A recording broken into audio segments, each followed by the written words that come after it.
temple of thy spirit. Let my spirit feel the warmth of your embrace. Let me be a holy habitation where your spirit is pleased to dwell. Oh Lord, I long to know your glory. There are certain qualities which are very precious in the sight of God. ऐसी कुछ विशेषताएं जो कि परमेश्वर की दृष्टि में बहुत ही अनमोल होती हैं। God looks for people whose heart is perfect towards him. परमेश्वर ऐसे लोगों को ढूंढता है जिनका दिल उसके लिए बिल्कुल सिद्ध है, जिनका दिल उसके लिए बिल्कुल सही है। And God loves people who are, honest, truthful, upright. और परमेश्वर उन लोगों से प्रेम करता है जो कि बिल्कुल सच्चे हैं, जो ईमानदार हैं, जो कि धर्मी लोग हैं। There's a story in the Bible from the book of Job. अय्यूब की किताब में से बाइबल में एक कहानी हमें बताई गई है। Job chapter 1 and verse 1. अय्यूब अध्याय 1 वचन 1 में हम इसे देख सकते हैं। There was a man in the land of Uz whose name was Job, and that man was blameless, upright, fearing God and turning away from evil. उस देश में अय्यूब नामक एक पुरुष था। वो खरा और सीधा था और परमेश्वर का भय मानता और बुराई से दूर रहता था। इस तरह से अय्यूब की खासियत ये वचन हमें बताती है। And he was a very rich man. और वो तो बहुत ही धनी व्यक्ति था। This man Job lived around the time of Abraham. और ये जो अय्यूब नाम का व्यक्ति ये अब्राहम के समय में रहता था। And they didn't have the word of God that we have, the Bible and things like that. और उसके पास में परमेश्वर का वचन नहीं था जैसे इन दिनों में आज हमारे पास में बाइबल है। He had no written word of God to read and know about God. और उसके पास में पढ़ने के लिए परमेश्वर का लिखित वचन नहीं था कि वो पढ़कर उसे जाने। But this man, God boasted about him. लेकिन इस व्यक्ति के बारे में स्वयं परमेश्वर घमंड से कहता है। It says in the first chapter of Job, it says, there was a day when all the angels came and stood before God. और यहाँ पर पहले अध्याय में इस तरह से बताता है कि एक ऐसा दिन था जब परमेश्वर के सारे स्वर्गदूत उसके सामने आकर खड़े हुए थे। उस दिन के बारे में कहता है। And among those angels, Satan also came and stood. और उन स्वर्गदूतों के बीच में शैतान भी आकर खड़ा हो गया। And he asked him, where have you been, Satan? और परमेश्वर ने शैतान से पूछा कि शैतान तू कहाँ पर था? Oh, I've been going through and up and down through the earth. और उसने कहा कि मैं इस पृथ्वी पर इधर उधर घूम रहा था। And God said one thing, have you seen my servant Job? और परमेश्वर ने एक बात कही। उसने कहा क्या तूने मेरे दास अय्यूब को देखा है? A man who is blameless and upright. ऐसा व्यक्ति जो कि खरा है, जो कि निर्दोष व्यक्ति है। Man who fears God and turns away from evil. और ये तो ऐसा व्यक्ति है जो परमेश्वर का भय मानता है और बुराई से दूर रहता है। God said 4 things about Job. और परमेश्वर ने यहाँ पर अय्यूब के बारे में 4 बातें कही। He is a man who is blameless. ये ऐसा व्यक्ति है जो कि खरा है। He is a man who is upright. और ऐसा व्यक्ति है जो कि बिल्कुल सीधा है। And is a man who fears God. और ये परमेश्वर का भय मानने वाला मनुष्य है। And is a man who turns away from evil. और ऐसा व्यक्ति है जो बुराई से दूर रहता है। Let us see these 4 qualities. आइए इन 4 विशेषताओं को हम यहाँ पर देखते हैं। Because God himself was boasting about these qualities in Job. क्योंकि स्वयं परमेश्वर यहाँ पर अय्यूब के इन गुणों के बारे में घमंड से कहता है। And if we have these qualities, God will be so pleased with us. और अगर हम में ये विशेषताएं हैं तो परमेश्वर हमसे बहुत ज्यादा प्रसन्न होगा, वो हमसे खुश रहेगा।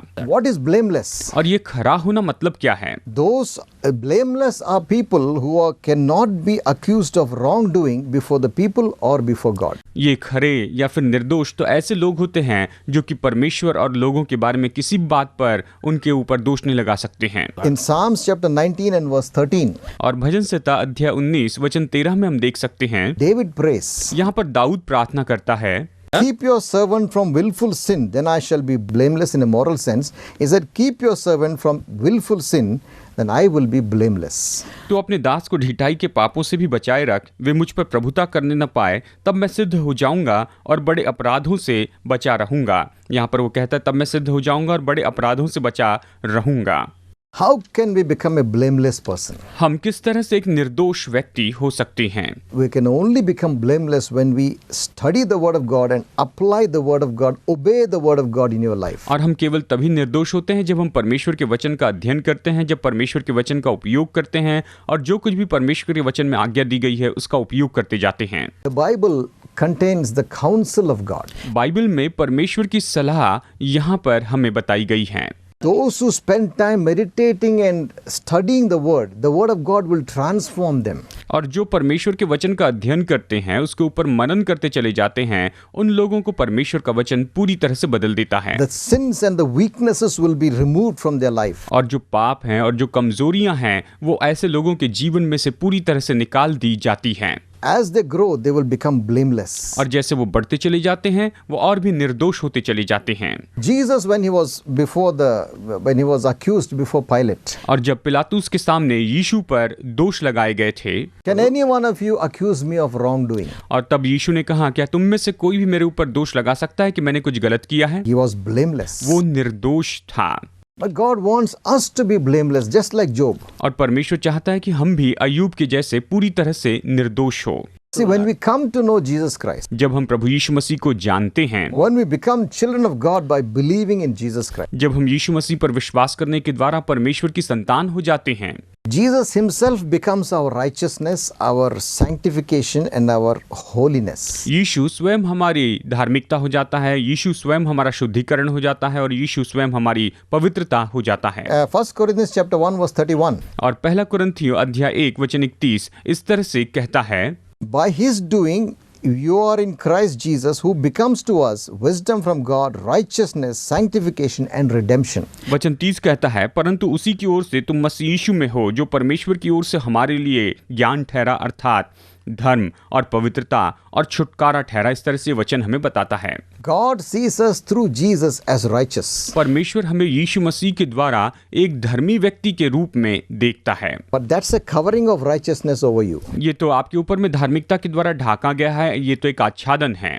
Inside you still have that old nature. When you become a new believer, the old nature is there. लेकिन आपके भीतर में अभी भी वही पुराना स्वभाव है। जब आप विश्वासी होते हैं तो भी आप में पुराना स्वभाव होता है। But as you meditate and obey and study the word of God, the righteousness that is given to you will start infiltrating into your life. लेकिन जैसे आप परमेश्वर के वचन का अध्ययन करते, उस पर मनन करते, उसके अनुसार काम करते चले जाते हैं, तो ये धार्मिकता आपके जीवन को पूरी तरह से भरती चली जाती है।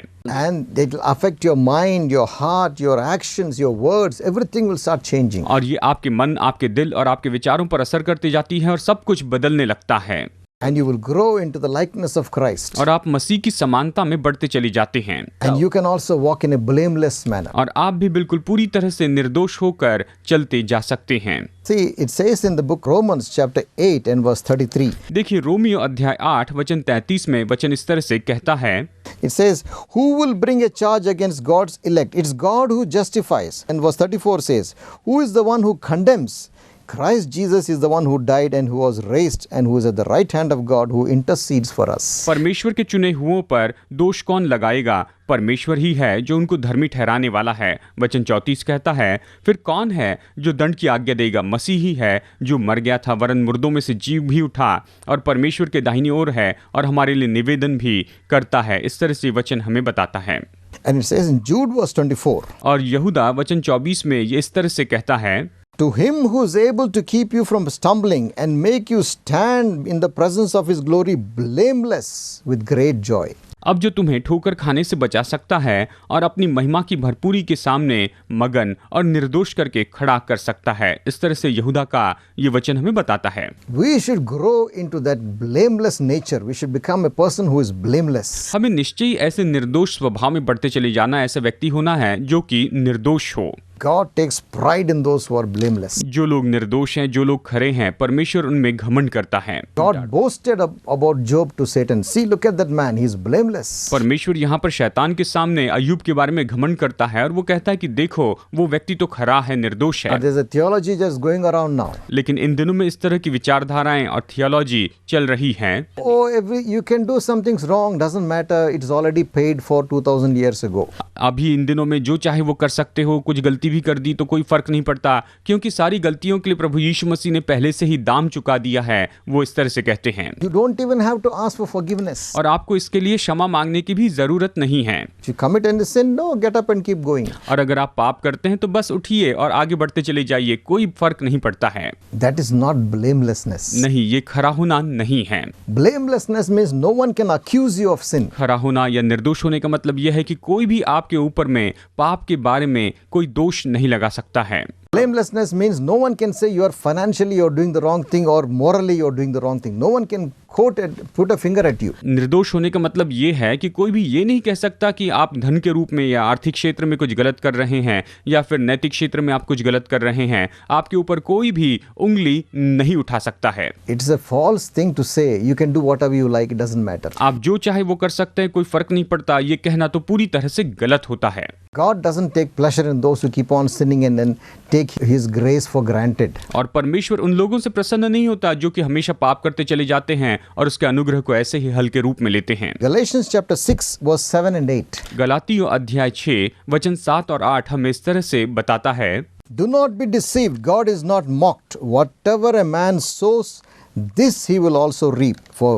And verse 8 says, For the one who sows to the flesh shall of the flesh reap corruption, but the one who sows to the Spirit shall of the Spirit reap life everlasting. धोखा न खाओ, परमेश्वर ठट्टों में नहीं उड़ाया जाता, क्योंकि मनुष्य जो कुछ बोता है वही काटेगा। वचन 8 कहता है, क्योंकि जो अपने शरीर के लिए बोता है वो शरीर के द्वारा विनाश की कटनी काटेगा, और जो आत्मा के लिए बोता है वो आत्मा के द्वारा अनंत जीवन की कटनी काटेगा। इस तरह से वचन तो हमें स्पष्ट बता देता है। We got to be people who are blameless. You have to live your life in a blameless fashion. हमें ऐसे लोग होना है जो कि पूरी तरह से निर्दोष हो, हमें पूरी तरह से खरे रूप में अपना जीवन जीना है। No one should look at you and say, "Oh, you're a Christian. Look what you're doing." और कोई भी आपकी ओर देखकर ये न कहे कि देखो, अरे आप तो विश्वासी है और देखिए आप ये सब कुछ क्या कर रहे हैं। What difference between you and us? यानी तुम्हारे और हमारे बीच में कौन सा फर्क है? In fact, Paul says in one of his letters to Titus, और पौलुस तीतुस की पत्री में यहाँ पर इस तरह से कहता है, the name of God is blasphemed because of the way you are living. और वो पौलुस कहता है कि जिस तरह से हम जीवन जी रहे हैं उसके द्वारा परमेश्वर के नाम की निंदा होती है, परमेश्वर के नाम का अपमान होता है। It's a false theology to say that you can do whatever you want and sin, it doesn't matter. It's a false theology. ये तो झूठी थियोलॉजी है जो ये कहती है कि हम जो चाहे वो कर सकते हैं और इससे कोई फर्क नहीं पड़ता। ये तो पूरी तरह झूठ बात है। It is our duty to walk in a blameless fashion. और ये तो हमारा काम है कि हम पूरी तरह से निर्दोष होकर चलते चले जाएं। Jesus said, "You are the light of the world." यीशु ने कहा कि तुम जगत की ज्योति हो। Don't cover the light under a can. जो ज्योति है या कहिए जो दीपक है, आप उसे इस तरह से टोकरी के नीचे दबाकर न रखें। Let it shine, उसे चमकने दो, that everyone will see your good works and glorify God in heaven. कि सब लोग जो तुम्हारे भले काम है उसे देखेंगे और तुम्हारे स्वर्गीय परमेश्वर की महिमा करेंगे। Well, many people, their own lives is so bad that they say they follow Christ, but their life shows something else. लेकिन बहुत से ऐसे लोग हैं जिनका खुद का जीवन इतना बुरा है, वो कहते हैं कि वो तो मसीह के पीछे चल रहे हैं, लेकिन उनका खुद का जीवन बहुत ही बुरी परिस्थिति में है। God loves people who are blameless. परमेश्वर ऐसे लोगों से प्रेम करता है जो कि पूरी तरह से निर्दोष हैं, खरे हैं, Blameless in financial dealings. जो कि आर्थिक लेन देन में पूरी तरह से निर्दोष हैं। Pay all your taxes honestly. आप बड़ी ईमानदारी से अपने सारे टैक्स चुकाते चले जाएं। Don't hide part of your income. और आप अपनी कमाई का कोई भी हिस्सा ऐसे छिपा कर न रखें। Be blameless in your relationships with people. और लोगों के साथ में जो संबंध है उसमें आप बिल्कुल निर्दोष हो। Be blameless in your relationship in your family. अपने परिवार में जो संबंध है उसके बारे में आप पूरी तरह से निर्दोष हो। In everything, be blameless. सारी बातों में आप निर्दोष हो जाएं। It can happen when you spend time with the Word of God, spend time in the presence of God. Your nature will change. और ये तब हो सकता है जब आप परमेश्वर के वचन में समय बिताते हैं, जब आप परमेश्वर की उपस्थिति में समय बिताते हैं, उस समय आपका पूरा स्वभाव ही बदल जाता है। And the second thing God said about Job. और अय्यूब के बारे में प्रभु ने दूसरी बात कही। First he said he was blameless. सबसे पहले उसने कहा कि वो तो बिल्कुल खरा है। He said he's upright. और फिर दूसरी बात जो उसने उसके बारे में कही, उसने कहा कि वो तो सीधा है। What is uprightness? ये जो सीधा होना, इसका मतलब क्या है? It's actually a characteristic of God himself. और देखा जाए तो ये स्वयं परमेश्वर का एक स्वभाव गुण है। Deuteronomy 32 and verse 4 व्यवस्था विवरण अध्याय 32 वचन 4 कहता है, talks about God. ये परमेश्वर के बारे में कहता है। He is the rock and his works are perfect and all his ways are just A faithful God who does no wrong, just and upright is he. वो चट्टान है, उसका काम खरा है और उसकी सारी रीति न्याय की है। वो सच्चा ईश्वर है, उसमें कुटिलता नहीं, वो धर्मी और सीधा है। इस तरह से वचन कहता है। God requires that same quality of uprightness in us. परमेश्वर हम में से, या कहिए परमेश्वर हमसे इसी तरह की सीधाई की विशेषता या गुण चाहता है। Inside you, there is a very straight and upright person living inside you. आपके भीतर में एक बहुत ही सीधा और बहुत ही खरा ऐसा सटीक व्यक्ति जीवित है। Your nature is straight and not crooked. आपका जो स्वभाव है वो बिल्कुल सीधा है, वो ऐसा आड़ा टेढ़ा या तिरछा स्वभाव नहीं है। Purity, honesty, शुद्धता, ईमानदारी, ये वो स्वभाव है। goodness, भलाई जो है righteousness, और साथ में धार्मिकता, noble nature. यानी बिल्कुल सीधा और खरा स्वभाव, That is an upright person. और यही तो वो सीधा व्यक्ति होता है। He doesn't enjoy the evil, but he enjoys the right things. और वो तो बुराई से आनंदित नहीं होता है, वो तो केवल खरी बातों से ही आनंदित होता है। There is no crookedness in him. और उसके अंदर में कोई भी टेढ़ापन नहीं होता है। He doesn't try to cheat and do underhand dealings. Never. और वो किसी भी तरह से धोखा देकर या हाथ के नीचे से या टेबल के नीचे से कुछ देने की कोशिश नहीं करता। That uprightness gives you a strong sense of what is right and what is wrong. और ये जो सीधा होना है, ये आपको बताता है कि क्या सही है और क्या गलत है, ये दर्शा देता है। And that uprightness will keep you from doing wrong decisions. और ये जो सीधा होना है, ये आपको किसी भी तरह से गलत निर्णय लेने से रोक देता है। You will have the nature of God. और आप में परमेश्वर का स्वभाव होगा। In fact, God himself said, स्वयं परमेश्वर ने ये कहा है। 1 Peter chapter 2, पहला पत्रस अध्याय 2 में be holy because I am holy. परमेश्वर कहता है कि तुम पवित्र बनो क्योंकि मैं पवित्र हूँ। Like how God is, that's how he wants us to be. जैसे परमेश्वर है वैसे ही वो चाहता है कि हम भी हो जाएं। He is upright. वो तो सीधा है No shadow of turning with God. और परमेश्वर में फिरने की कोई भी परछाई तक नहीं है। You know, some people say, कुछ लोग इस तरह से कहते हैं, some religion, कुछ आस्था कहती हैं, oh, he is the biggest deceiver of all the deceivers. और वो तो सारे धोखा देने वालों में सबसे बड़ा धोखा देने वाला है। He is the biggest trickster of all the tricksters. और वो सारी युक्ति करने वालों में सबसे बड़ा युक्ति करने वाला है, वो कहते हैं। Never, that is wrong. नहीं, कभी नहीं, ये तो गलत है। God is upright. परमेश्वर तो सीधा है No deception. और उसमें कोई भी धोखा नहीं है। No trickiness. उसके अंदर कोई भी युक्ति की बात नहीं है। He is the giver of all the good things. और वो तो सारी भली बातों का देने वाला है। The Bible says, बाइबल कहती है, all good things and good gifts comes from the Father of light, सारी भली बातें और सभी भले वरदान परमेश्वर जो ज्योति का पिता उससे आते in हैं, whom there is no shadow of turning. और उसमें पीछे मुड़ने की कोई भी परछाई तक नहीं है। God is perfectly upright. परमेश्वर सिद्ध रीति से खरा है, सीधा है, No one can point a finger at God. और कोई भी परमेश्वर के ऊपर दोष लगाने के लिए उंगली नहीं उठा सकता है। Absolute holiness. उसमें पूरी पवित्रता है। And that's why when you die and stand before God, you can't say, oh, because it was your will, I did all the wrong things. You can't say that. और इसीलिए आपके मरने के बाद में आप परमेश्वर के सामने खड़े होकर ये नहीं कह सकते कि हे परमेश्वर, ये तेरी इच्छा थी इसलिए मैंने ये सब कुछ किया, और प्रभु तू चाहता था इसलिए मैंने ये सब कुछ किया। इस तरह से आप बिल्कुल नहीं कह सकते हैं। You can't say, Hindi it says takdir, or somebody says karma. और जैसे कि हिंदी में कहा जाता है तकदीर, या कोई कहता है ये मेरा कर्म है, ऐसी बात नहीं कह सकते। Whatever is written, I have done. It's up to him. और जो कुछ भी लिखा गया बस मैंने वही किया, और ये सब कुछ केवल परमेश्वर ने ही लिखा हुआ था। Don't be deceived. आप धोखा न खाएं। God is upright. परमेश्वर सीधा है No crookedness. और उसमें कोई टेढ़ा मेढ़ा नहीं है, Neither does he want you to be crooked. और ना ही वो चाहता है कि आप टेढ़े मेढ़े हो जाएं। He is upright. You have to be upright. वो सीधा है और आपको भी बिल्कुल सीधा होना चाहिए। God boasted about Job. Look at a man who is upright. परमेश्वर ने अय्यूब के बारे में घमंड से कहा कि देखो इस मनुष्य को, ये तो बिल्कुल सीधा है। You cannot say, I did the wrong thing because it is his will. I could not help it. आप ये नहीं कह सकते हैं कि मैंने ये गलत काम इसलिए किया क्योंकि ये तो उसकी इच्छा है और इसके लिए मैं कुछ भी नहीं कर सकता था। God commands you be upright. परमेश्वर आपको आगे देता है कि आप बिल्कुल सीधे हो जाएं। Don't do crooked things. आप कोई भी टेढ़े मेढ़े काम न करें, Don't justify your wickedness. और अपने दुष्टता के कामों को आप ऐसे सच न साबित करते जाएं। God requires you to be upright and blameless. परमेश्वर चाहता है कि आप बिल्कुल खरे हो और बिल्कुल सीधे हो, आप पूरी तरह से निर्दोष हो। Do you know this God who requires such things from you? क्या आप ऐसे परमेश्वर को जानते हैं जो कि आपसे ऐसी बातों की अपेक्षा करता है? This God who is holy and upright. ये परमेश्वर जो कि पवित्र है, जो कि बिल्कुल सीधा है, खरा है। Do you want to live a holy life and be blameless. क्या आप एक पवित्र जीवन जीकर पूरी तरह से निर्दोष होना चाहते हैं? It's a wonderful thing when no one can blame you for anything. It's a wonderful thing. और ये सच में बहुत ही अद्भुत बात है जब कोई भी व्यक्ति आपके ऊपर में किसी भी बात के लिए दोष नहीं लगा सकता है। If somebody looks at you and says, "Oh, that's a righteous man," it's a wonderful thing. कोई भी अगर आपकी ओर देखकर कहता है कि देखो ये तो धर्मी व्यक्ति है, इस तरह से सुनना बहुत ही अद्भुत बात है। Do you want to be like that? क्या आप ऐसे होना चाहते हैं? You can be. आप ऐसे हो सकते हैं। You have to know the one who can make you upright. आपको निश्चय उससे जानना है जो कि आपको धर्मी या खरा व्यक्ति बना सकता है। You have to know Jesus Christ who becomes your righteousness and your sanctification. आपको यीशु मसीह को जानना है जो कि आपकी धार्मिकता हो गया है और वो तो आपका शुद्धिकरण हो गया है। You have to give your life to him. आपको अपना जीवन उसे सौंपना चाहिए It's a very important decision. और ये बहुत ही महत्वपूर्ण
Died on the cross for my sins. मैं विश्वास करता हूँ कि तू मेरे पापों के लिए क्रूस पर मरा And I believe that you rose again on the third day. और मैं विश्वास करता हूँ कि तू तीसरे दिन जी उठा है। Lord Jesus, forgive all my sins. प्रभु यीशु मसीह मेरे सारे पापों को क्षमा कर, Come into my heart मेरे दिल में आ जा and make me your child. और मुझे अपनी संतान बना। I give my life to you. मैं अपना जीवन तुझे देता I हूँ will follow you all the days of my life. और मैं जीवन भर तेरे पीछे चलते रहूंगा। In Jesus' name I pray. यीशु के नाम में प्रार्थना करता हूँ, Amen. Amen. Get a Bible. आप एक बाइबल लीजिए, Study the Bible. बाइबल का अध्ययन कीजिए, Obey the Bible. बाइबल की आज्ञाओं को मानते जाइए, Find a good fellowship. एक अच्छी संगति आप ढूंढ लीजिए, Join the church. चर्च में जुड़ जाइए Have fellowship with other Christians. और दूसरे विश्वासियों के साथ संगति रखिए। God will build you up. परमेश्वर आपको उभारेगा। You will become a blameless person. You will become an upright person. आप बिल्कुल निर्दोष व्यक्ति होंगे, आप बिल्कुल खरे व्यक्ति होंगे। I'll pray for your sickness. मैं आपकी बीमारी के लिए भी प्रार्थना करता हूँ। Father, I pray for those who are watching. पिता, मैं इन सभी दर्शकों के लिए प्रार्थना करता हूँ, Heal them in the name of Jesus. इन्हें यीशु के नाम में चंगाई दे। I rebuke that disease in Jesus' name. यीशु के नाम में मैं सारी बीमारी को रोकता हूँ, डांटता I हूँ bind that spirit of infirmity. और कमजोरी की इस आत्मा को अभी इसी समय में बांध देता हूँ। Be healed in Jesus. यीशु के नाम में ये चंगे हो जाए। In Jesus' name I pray. यीशु के नाम में प्रार्थना करता हूँ, Amen. Amen. God bless you. प्रभु आपको आशीष दे। See you next week. अगले हफ्ते मुलाकात होगी।